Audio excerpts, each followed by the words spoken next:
অসম থাকক। মোৰ নাম ঋতুমণি গগৈ হাজৰিকা। মোৰ মাতৃঘৰ যোৰহাটত, বিয়া হৈছোঁ ডিব্ৰুগড় ৰখীয়ালৈ। মই সৰুৰে পৰাই 8 বছৰ মানে ভগৱানক চিনি পোৱাৰ পৰাই মই শিৱভক্ত আছিলোঁ। শিৱভক্ত বুলি নহয়, প্ৰত্যেকজন ভগৱানকে লক্ষীকে আদি কৰি মোৰ মানে নানা ধৰণৰ প্ৰত্যেকজন ভগৱানে মোৰ আসনত আছিল। বিষ্ণু আসনো পাতিছিলোঁ, শিৱ আসন, তুলসী আসন, মানে পূজা কৰোঁতে কৰোঁতে মই এই বিয়া হোৱা 19 চনলৈকে মানে সৰুৰ পৰা 8 বছৰ বয়সৰ পৰা প্ৰত্যেকটো পূজা কৰোঁ।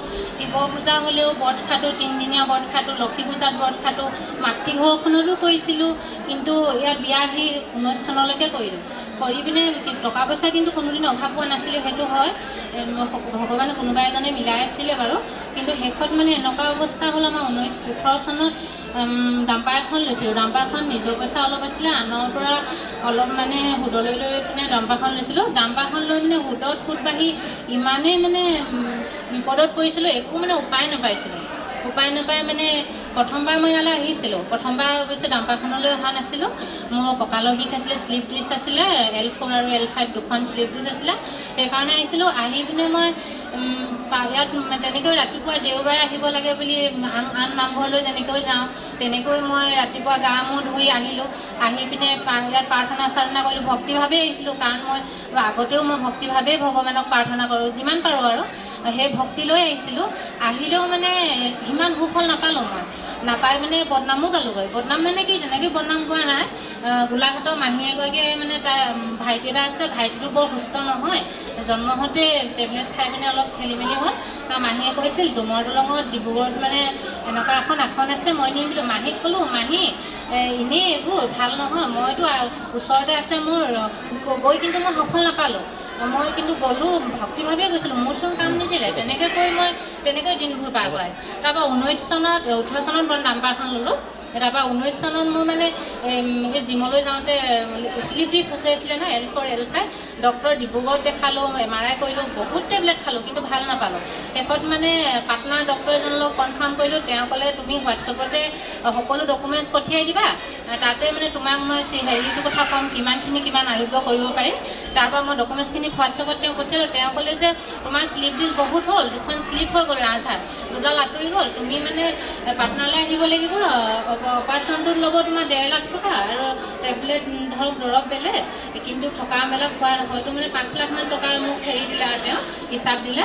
তাৰপৰা তেনেকৈ কৈ দিলে। তাৰপৰা মই ভাবিছোঁ ইমানখিনি টকা মই ক'ত পাম, তেনেকৈ বুলি ভাবিলোঁ আৰু। তাৰপৰা তেনেকৈ নগ'লোঁ। তাৰপৰা এদিন মানে বাইদেউ এগৰাকীয়ে কৈছে, তেওঁৰ নামটো ক'বলৈ মই এতিয়া মানা কৰিছে, কাৰণ তেওঁ সাক্ষ্য দিব পৰা হোৱাগৈ নাই, সেইকাৰণে মই তেওঁৰ নামটো নকওঁ।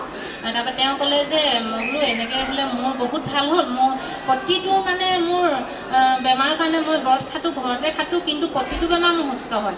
তেনেকৈ জিম যাওঁতে ক'লে বোলে।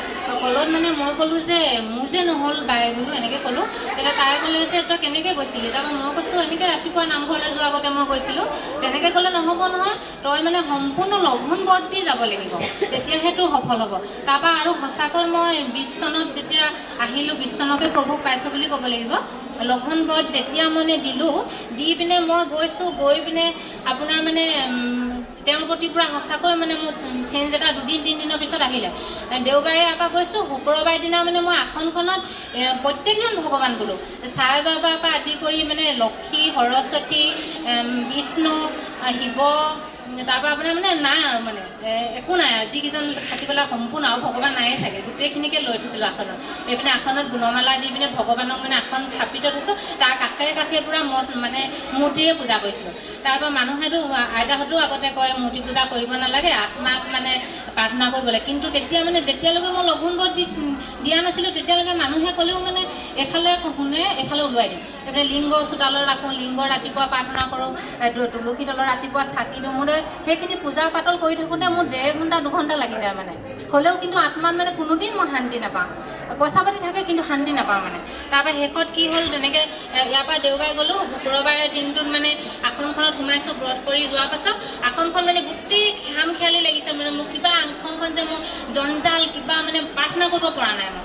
তাৰপৰা তেতিয়া অনুভৱ কৰিছোঁ মানুহে যে কয় মূৰ্তি পূজা কৰিব নালাগে, আত্মাক মানিব লাগে। মইতো তেতিয়ালৈকে আচলতে এইটো এতিয়া অনুভৱ কৰিছোঁ, তেতিয়া মানে সঁচাকৈ বুজি নাপায় যদি মানে লঘোণ ব্ৰত নিদিয়া হয় আত্মা তেতিয়া নাহে বুলি ভাবিছোঁ মই প্ৰভু।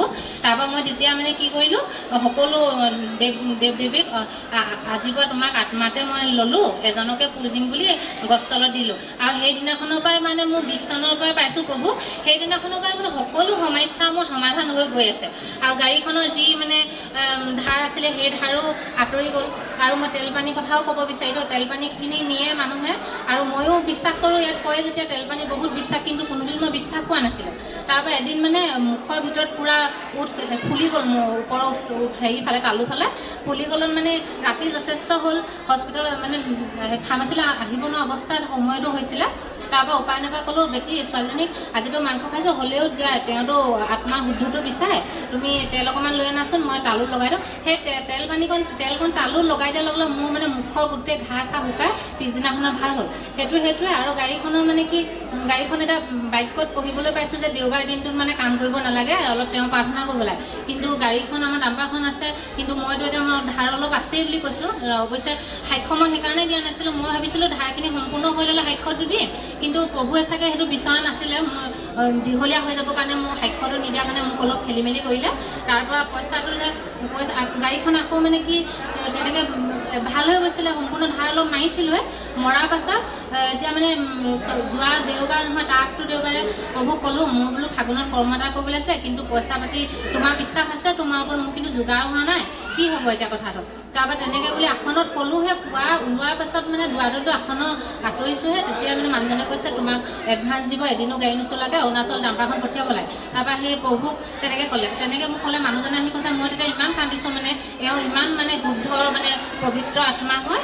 তাৰপৰা তেনেকৈ কৈ পিনে সাক্ষ্যটো মোক কিন্তু দিবলৈ নাহিলোঁ। তাৰপৰা প্ৰভুক ক'লোঁ, তুমি যে এতিয়া দেওবাৰ দিনটো তুমি বন্ধ কৰিবলৈ কৈছা কাম, কিন্তু মোৰতো ডাম্পাৰখনৰ ধাৰ আছে, মই কেনেকৈ বন্ধ কৰিম, মোকতো কিবা এটা সমিধান লাগিব। তাৰপৰা সেই সময়তে মানে কি অৰুণাচলত মানে এই যিচুৰ অলপ নিয়মটো চলে, তেওঁলোকে মানে দেওবাৰ দিনটোত মানে গাড়ী নচলায়। আৰু সেই ভগৱানে চাগে মোক সেই আশাটো পূৰণ কৰিলে, অৰুণাচললৈ মানে এতিয়া গাড়ী নচলা জেগালৈ পঠিয়াই দিলে। কিন্তু মানে সাক্ষ্য নিদিয়াৰ কাৰণে গাড়ীখন মোৰ এইকেইদিন আকৌ মানে ইটোৰ পিছত সিটো বেমাৰ মানে ওলাই আছে। সেইটোকে কৈছোঁ যাতে গাড়ীখন মোক ঈশ্বৰে লাগ দিয়ক, ইয়াকে কৈ মোৰ সাক্ষ্য সামৰণি মাৰিলোঁ। আৰু মানুহজনকো মই পঠিয়াম বুলি ভাবিছোঁ, মানুহজনৰ কিছুমান আশা পূৰণ হোৱা নাই, সেইকাৰণে সাক্ষ্য দিবলৈ অহা নাই। সেইটোৱে কৈ ধন্যবাদ জনাইছোঁ।